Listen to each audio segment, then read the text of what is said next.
I think you should experience it. You always say you want to experience things, but I don't think you actually want to experience things, because you would experience it if you wanted to experience things. Kendall Jenner to Kylie Jenner.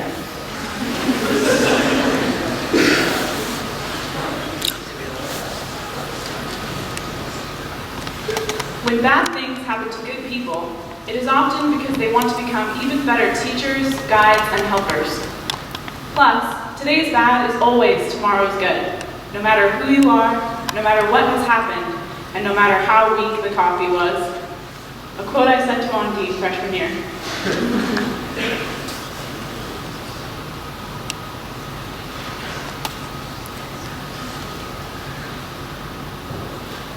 Thank you. Next, Ariana Grande.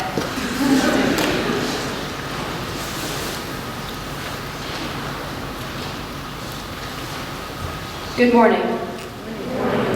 My name is Ondine Finley, and I'm a sixth form boarder from Long Island, New York. For those of you that do not know me, I am not one to let an opportunity pass me by. I tend to make most of my decisions, some of which happen to be very important ones, in the moment, all based on sort of a gut feeling. Some may call me impulsive, but I would just say that I am immune to regret. I would rather do something and look back and think, well, maybe that wasn't the best idea, rather than regret not doing something at all. One of the roots of my inclination to make audacious decisions stemmed from my father. Growing up, my father always emphasized to me and my three siblings the lesson of what he called experience points. Basically, experience points are a form of measurement for all the things you do and go through in your life. Everything and anything you do on an everyday basis can get you experience points. He taught us about these points as a way to coax us into wanting to try new things and to take risks in our lives. And the goal for the end of one's life is to have as many points as one possibly can. Now, treating life like it is a literal game may not sound ideal to some of you, but I think it makes things a little more interesting. You can get points by doing something simple like trying a new food, or something crazy like skydiving. Because of these experience points, I've always had the intense desire to try and do new things. My parents constantly follow this point system in their everyday lives.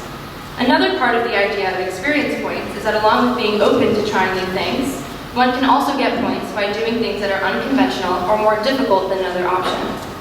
My parents have chosen an unconventional life by being their own bosses and running several restaurants and a theme park. Because of this unusual career path, my childhood was interesting, to say the least. I'm proud to say I have over 30 trips to Disney World under my belt for business research, and not every kid can tag along to their parents' workplace and play arcade games and go rock climbing. When I say we have skeletons in our closet, I mean physical skeletons, some of which are 100% real. But at this point, I've lost track of which skeletons are just props and which ones are the actual skeletons. One of my favorite games to play with my siblings growing up was What's on the Kitchen Counter, which basically entailed the four of us guessing what kinds of objects would be on our counter when we got home from school. Some days it was dinner, and other days it would be gallons of fake blood, taxidermied animals, or stacks on stacks of restaurant menus. And on certain days, all of these items would be laying on the counter together. You know, just normal kitchen stuff.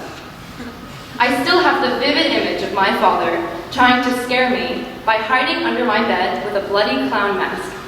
I was 6 years old. Thanks, Dad.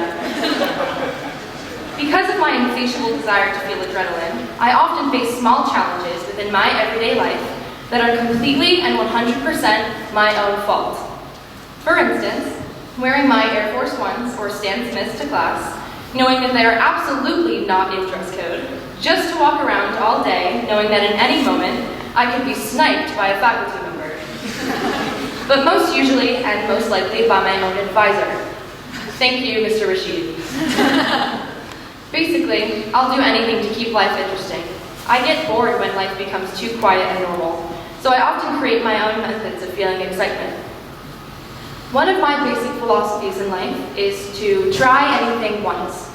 This is a variation of the don't knock until you try it mentality. I believe that you cannot really be against trying something without actually, well, experiencing it first.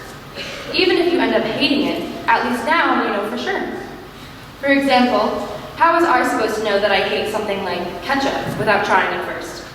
I have found that trying things, even if it's something I end up never wanting to do again, can be a small but important step on the path to learning more about yourself. And hey, trying ketchup just got me like 10 more experience points. This past October, some friends and I decided to journey to Six Flags New England, where we ended up riding the tallest swing ride in the world, the Skyscreamer. At first, I was nervous. I had never ridden a ride that tall and intimidating before, but I was excited to try it and see what it was like. And it turned out, it was horrible. The high winds combined with the cold and dark October air created an overall terrifying experience I hope I'll never have again. However, I did it, and I don't regret it for 1 second. The Skyscreamer was not fun for me at all, but it was an experience I'll never forget. While gaining keeping track of experience points can be exciting, you don't only get them by doing something new and fun. When life throws us into situations that appear to be the end of the world, we are dealing with this conflict while simultaneously gaining some serious points.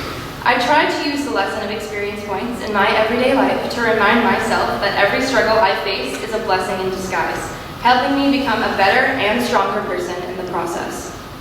Experience points are just a way of keeping track of your newfound strength.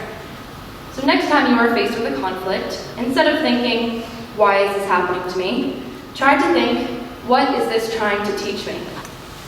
It is important to be grateful for the good days, the bad days, and every day in between. I know that even on my worst day, what lies ahead of me is going to be 100 times better because of it. And my worst day is what shaped me to be who I am today. Nothing that you do or experience in your life is insignificant in the grand scheme of things. So with that being said, take risks, fall in love, apply for a job, adopt an animal, try out for a new sport, give a very personal speech in front of your entire school. Because even if it does not work out the way you would like, at least you got the points to show that you tried. Thank you.